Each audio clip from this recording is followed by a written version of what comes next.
the other day there was some talk with Mikal Bridges about the minutes and how the minutes might be a lot for him, and they need to, Tibbs needs to get the bench in there more, and he needs to play them more because the starters are kind of wearing down.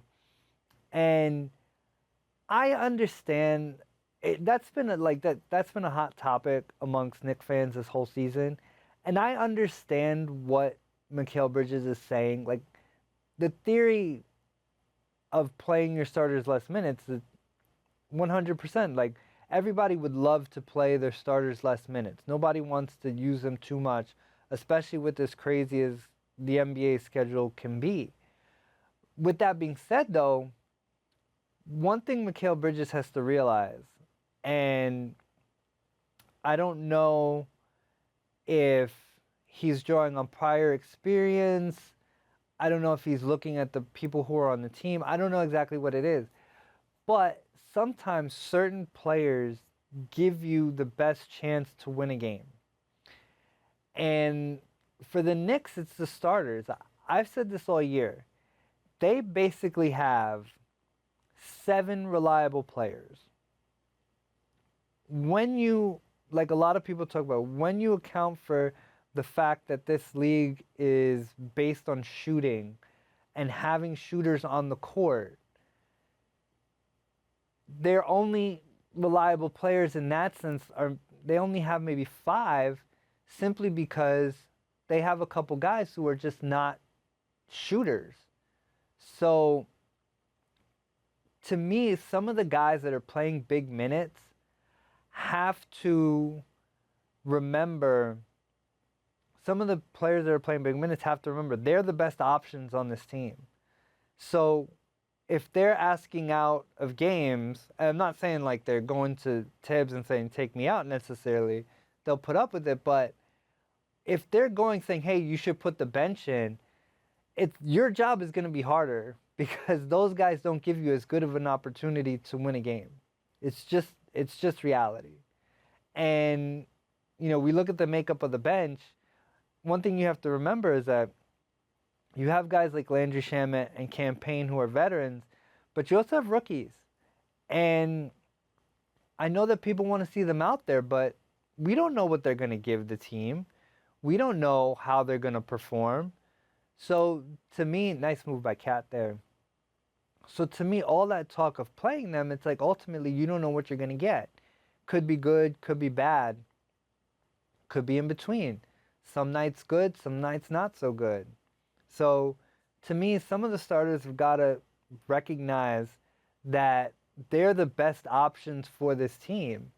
And in addition to that, when Mikal said that, did the interview with some of the media members and said that about minutes, one of the things that bothered me about it was that as soon as you start introducing that thought process in the locker room, I feel like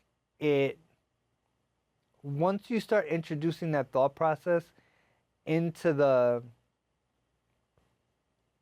and you put it out there in public, I think other guys on the team will kind of adopt that thought process as well, because, Mikal Bridges was a guy who they traded a lot of picks for, obviously, and as soon as you introduce that logic, like Mikal's a guy that they traded a lot of draft picks for. He was a guy, and quite frankly, I don't really care that they did, honestly, just because it didn't cost them a ton in terms of actual players that are on the team now.